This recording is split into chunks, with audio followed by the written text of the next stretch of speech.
لله وكفى وسلام على عباده الذين اصطفى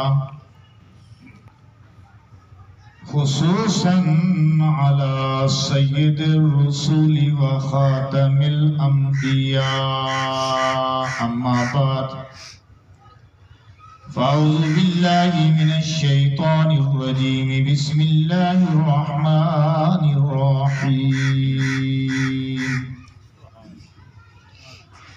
فمن زحزح عن النار فأدخل الجنة فقد فاز بسم الله الرحمن الرحيم كل نفس ذائقة الموت بسم الله الرحمن الرحيم لقد كان لكم في رسول الله أسوة حسنة صدق الله العظيم وصدق رسوله النبي الكريم الأمين والصلاة والسلام على سيد الرسل وخاتم النبيين وعلى آله وصحابه وأهل بيته وأزواجه وذرياته أجمعين برحمتك يا أرحم الراحمين. درود پاک سب حضرات پیارے ہو گئے، وفات پا گئے، اللہ تعالیٰ ان کی مغفرت فرمائے. ان کی یاد میں یہ تعزیتی مجلس محفل ہے. جمعے کا مبارک دن ہے اور جمعے کے بعد یہ گفتگو ہو رہی ہے. میں نے بھی ڈبل گفتگو کر لی، پہلے جمعہ پڑھایا، آپ نے بھی جمعہ پڑھا اور اب دوسری مرتبہ یہ گفتگو آپ پھر سن رہے ہیں. سامعین محترم، اللہ نے انسان کو دنیا کے اندر جو بھیجا ہے تو یہ ایک امتحان کی غرض سے بھیجا ہے، بغرض امتحان. اور دنیا کے اندر جو ہم آئے ہیں کوئی مستقل طور پر نہیں آئے، تھوڑی دیر کے لیے آئے، تھوڑے وقت کے لیے آئے اور اس وقت کو گزار کر بالآخر ہم نے چلے جانا. میاں محمد امیر فوت ہوئے، حاجی ظہور قبرستان بات کر رہے تھے. کہتا ہے کہ ہم دوست بیٹھے ہوئے تھے کچھ دن پہلے ان کے پاس جب ابھی حیات تھے، تو کہنے لگے کہ آپ حضرات کی کتنی عمریں ہیں. کسی نے کہا ابھی میں 60 کے قریب ہوں، کسی نے کہا میں 55 ہوں، کسی نے کہا 60 سے کچھ اوپر ہوں. یہ وہ کہتا آپ جتنے بھی بیٹھے ہوئے نا 50-60 کے پیٹے میں یہ 30 سال نہیں گزریں گے، آپ زمین کے اوپر نہیں چل رہے ہوں گے، زمین کے نیچے ہوں گے. یہ بات ہے کہ آج ہمارے ساتھ بھی یہی معاملہ ہے. لیکن انسان ہے کہ وہ غفلت میں ڈوبا ہوا ہے اور اس قدر غفلت میں ڈوبا ہوا ہے کہ انتہائی کوئی نہیں. یعنی ہمارے سامنے لوگ بیمار بھی ہو رہے ہیں، لاچار بھی ہو رہے ہیں، حادثات بھی ہو رہے ہیں، بہت کچھ ہو رہا ہے، بہت کچھ گزر رہا ہے، ہمارے سامنے ہو رہا ہے. ایسے دوست احباب عزیز رشتہ دار فوت ہو جاتے ہیں ہمارے سامنے، دنیا کو سدھار جاتے ہیں کہ بس ہم صرف باتیں بناتے رہ جاتے ہیں. لیکن پھر بھی ہمیں یاد خدا نہیں آتی، آخرت کا دھیان نہیں آتا، آخرت کی طرف توجہ نہیں جاتی. گویا غفلت کی ایک چادر ہے جو ہم نے اپنے اوپر اوڑھ رکھی، ایک غفلت کی چادر ہے جو اپنے اوپر اوڑھ رکھی. جب تک اس غفلت کی چادر کو نہیں اتار دیں گے اس وقت تک ہم سوچ نہیں سکتے صحیح. ہماری سوچ اور فکر اس وقت تک صحیح نہج پہ نہیں آ سکتی جب تک کہ غفلت کی چادر کو نہیں اٹھائیں گے، غفلت کی چادر کو نہیں اتاریں گے. گویا اس طرح ہے کہ جس طرح ہم دنیا میں یوں چل رہے ہیں، جس طرح کہ کوئی ڈاکٹر ہوتا ہے اور وہ مریض کو اس کا آپریشن ہونے سے پہلے کلوروفارم سنگا دیتا ہے اور مریض بھی ہو جائے، اس کے بعد جو ڈاکٹر کا دل چاہتا ہے اس کے ساتھ کرتا ہے. آپریشن جس قسم کا بھی ہو، بائی پاس ہو، دل کا، گردوں کا آپریشن ہو، معدے کا ہو، جو بھی ہو. میرے ساتھ خود یہ معاملہ ہوا کہ میری یہ بازو جو ہے وہ ٹوٹ گئی، ایکسیڈنٹ سا ہو گیا. تو میں ڈاکٹر منیر کے پاس گیا تو اس نے کہا کہ یہ ہم اس کے اوپر پلستر چڑھائیں گے. ٹھیک ہے. وہ جی نرس آئی, اس نے انجیکشن لگا دیا. میرے پاس میرے دوست ایک دو بیٹھے ہوئے تھے, بس وہ انجیکشن لگائے, اس کے بعد باتیں کر رہے تھے, میں سو گیا, پتہ ہی نہیں. اس کے بعد اس وقت ہوش آیا جب میری بازو پہ پلستر چڑھ چکی تھی. مجھے اس کے درمیان جو پروسیجر ہوا نہیں پتا, بہ ہی نہیں. ڈاکٹر جب کلورو فارم سنگا دیتا ہے یا نشے کا ٹیکہ لگا دیتا ہے تو جو اس کا دل کرتا ہے وہ آدمی کے ساتھ وہ کرتا ہے. آج ہم دنیا کے اندر ہیں تو ہم نے گویا کہ کلورو فارم سونگا ہوا ہے, ہم نشے کے اندر ہیں, اور جو دل چاہے کر رہے ہیں, ہمیں ہوشی کوئی نہیں, ہمیں پرواہی کوئی نہیں. یہ صورتحال انتہائی افسوسناک ہے, اور یہ بے حسی کا عالم ہے. اسے کہتے ہیں بے حسی کا عالم. بے حسی نہیں ہونی چاہیے. ہمیں اس بات کو جاننا ہے, پہچاننا ہے کہ ہم دنیا میں جو آئے ہیں تو کیوں آئے ہیں, اور دنیا میں آنے کا ہمارا مقصد کیا ہے, اور ہم کتنے وقت کے لیے آئے. اس بات کو اگر ہم نے پہچان لیا تو پھر کامیاب ہیں, ورنہ ناکام. یہ تبلیغ والوں کی باتیں جو ہے نا وہ بڑی اچھی ہوتی ہیں, اگر ہم سنیں نا ان کو اچھے طریقے سے, تو کئی باتیں ایسی ہوتی ہیں, کئی ایسے دانشور بیچ میں لوگ ہوتے ہیں کہ یقین مانیے کہ زندگی بدل جاتی ہے. ایک مرتبہ ایک بیان ہو رہا تھا جس میں یہ بات میں نے بچپن میں سنی, ابھی یاد آ رہی ہے, میں آپ کو سناؤں. کہ ایک مچھیرا تھا, مچھلیاں پکڑنے والا آدمی. وہ کہیں دریا پہ جاتا ہے اور کنڈیوں کے ساتھ گوشت لگا کے کنڈیوں کو دریا میں پھینک دیتا ہے. اب مچھلیاں جو ہیں ان کو جب گوشت کی خوشبو آتی ہے تو اس کے گرد منڈلانے لگ جاتے ہیں. ان میں سے ایک سمجھدار مچھلی ہوتی ہے, وہ کہتی ہے سب کو بلا کے, سمجھ لیجئے کہ مچھلیوں کا اجلاس بلا لیتے کہ ادھر آؤ پہلے میری بات سنو.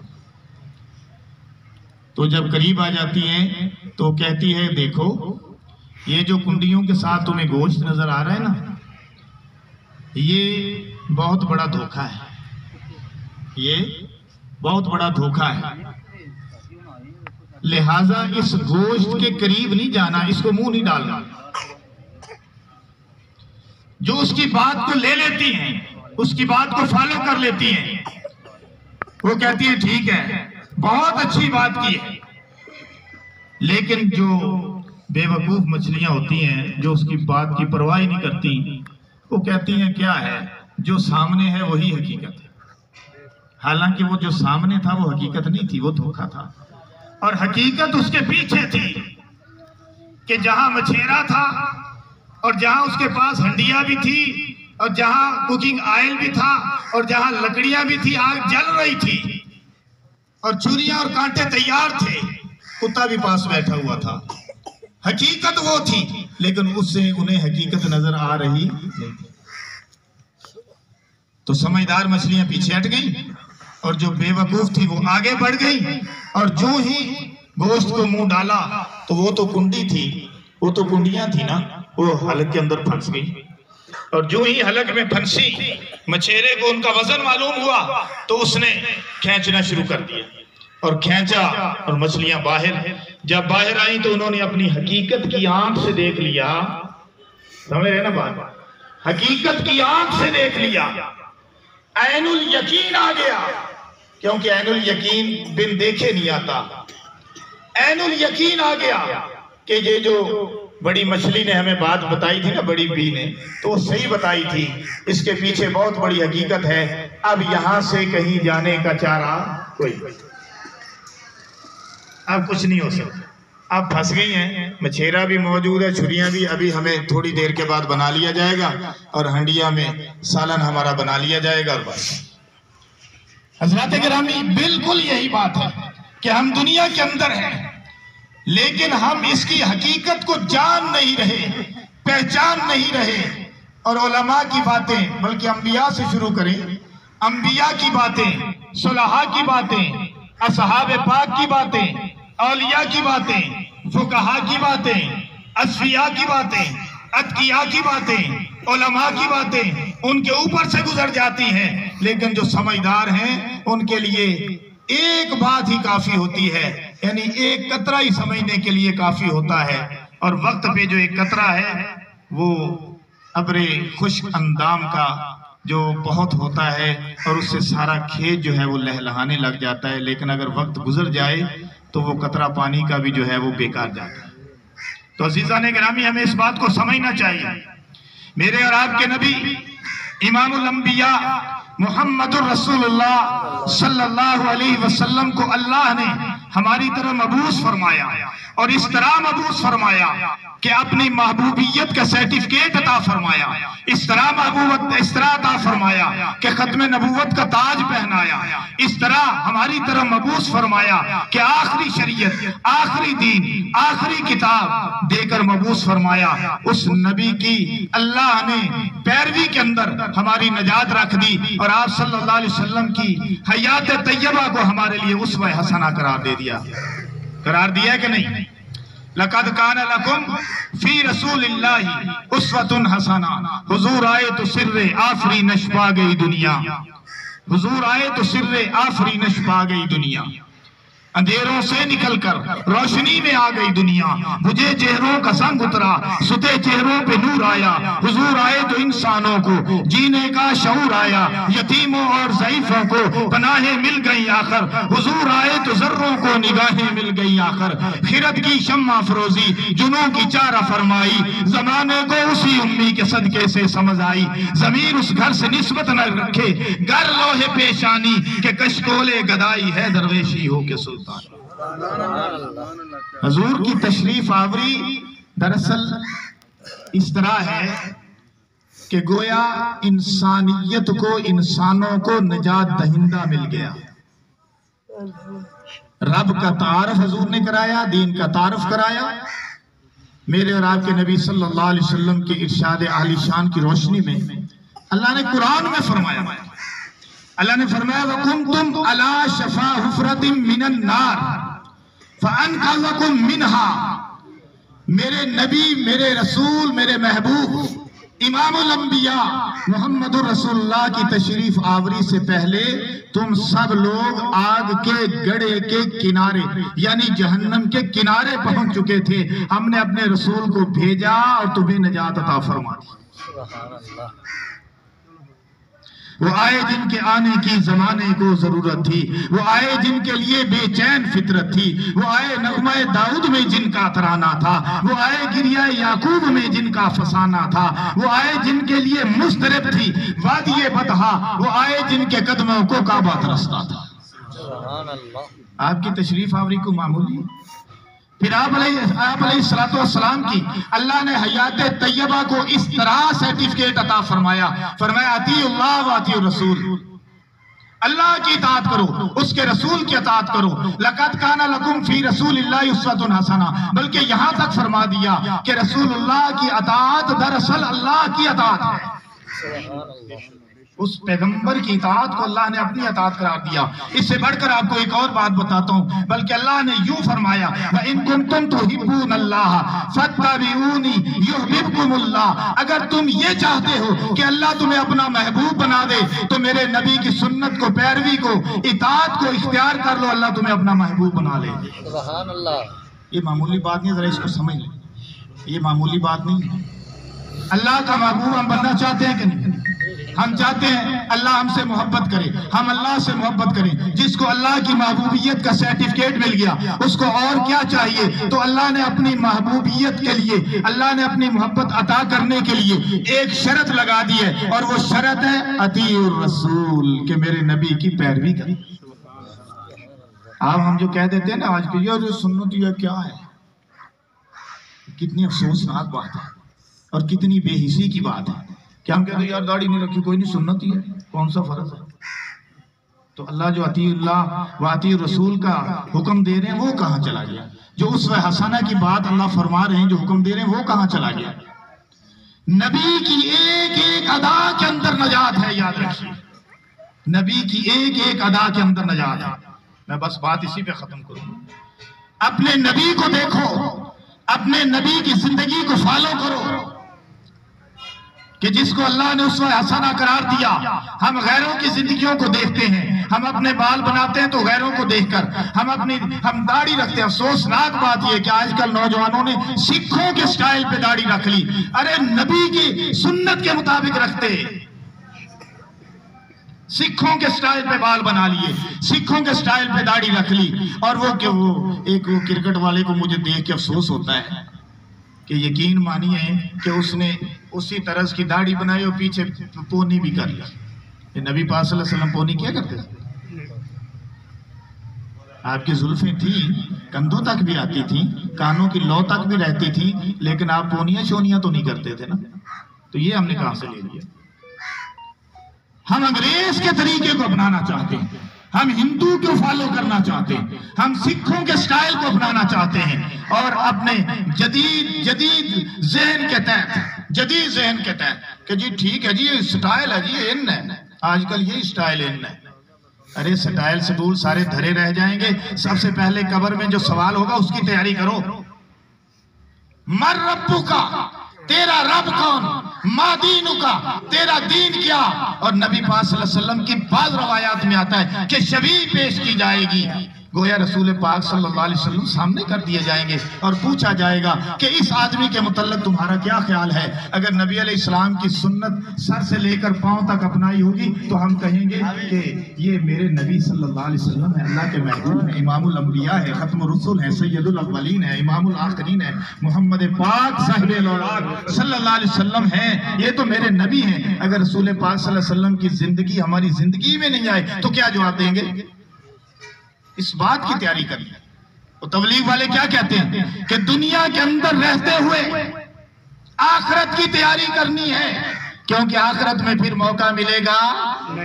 قبر میں اگر ہم ناکام ہو گئے تو کیا آپ کا خیال ہے؟ اللہ کہے گا جاؤ دنیا میں جاؤ پھر تیاری کر کے آ جاؤ. ایسا ہوگا؟ نہیں ہوگا. حشر میں اگر نامہ اعمال میں ناکام ہو گئے تو برائیوں کے بڑھ گئے, نیکیوں کے گھٹ گئے, تو اللہ کیا کہیں گے؟ جائے ایک باری پھر تیاری کر کے آ. یہ بھئی میٹرک میں فیل ہو جاؤ, ایف اے میں فیل ہو جاؤ, وہ سپلیاں لگا دیتے ہیں, ٹائم دیتے ہیں, چانس دیتے ہیں. وہاں چانس کوئی نہیں ہے, میں آپ کو بتا دوں. یہی زندگی ہے, اس زندگی کو بناؤ اور رسول پاک صلی اللہ علیہ وسلم کی سنت کو اپناؤ.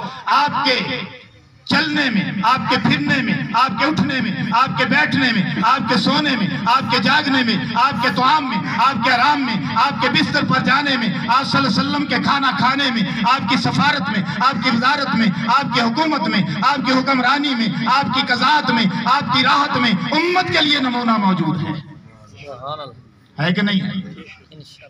آپ اس مجمع میں اگر مجھ سے سوال کریں کہ قاری صاحب فلاں موقع پر حضور کی کیا سنت تھی, میں بندہ ناچیز آپ کو بتا دوں گا. کہیں سے سوال کریں کہ رسول پاک صلی اللہ علیہ وسلم کی 24 گھنٹے کی زندگی, خدا کی قسم جس طرح آج ہمارے سامنے ہے نا, اتنا عرصہ گزر گیا, 1450 سال گزر گئے, لیکن رسول پاک صلی اللہ علیہ وسلم کی زندگی آج بھی ہمارے سامنے کھلی ہوئی کتاب کی مانند ہے. اس کی کیا وجہ ہے؟ ایک لاجک بیان کر کے میں دعا کرا دوں.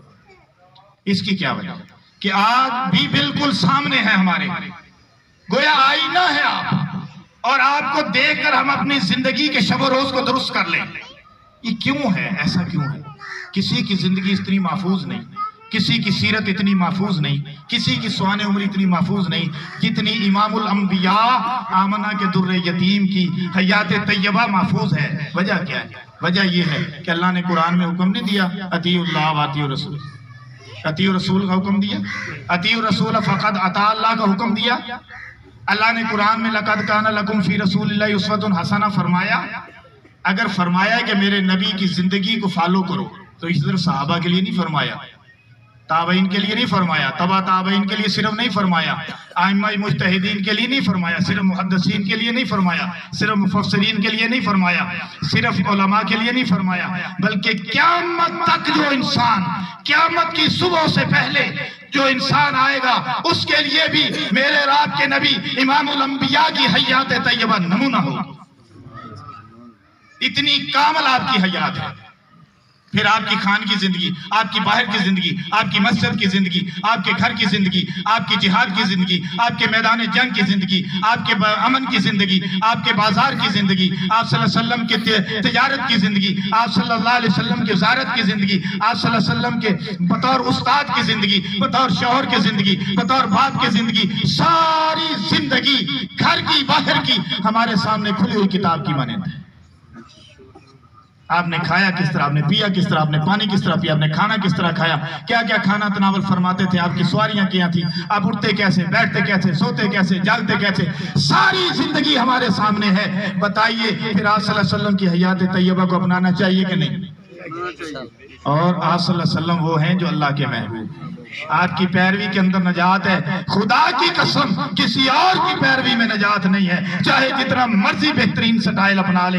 میں ایسے کائنات کے جو ہے ایسے جس سے آپ بہترین سے بہترین سٹائل کہتے ہیں، میں ان پہ لعنت بھیجتا ہوں، میں اپنے نبی کی زندگی کے سٹائل کو اپناؤں گا۔ اللہ پاک مجھے اور آپ کو عمل کی توفیق عطا فرمائے۔ وآخر دعوانا ان الحمدللہ رب العالمین۔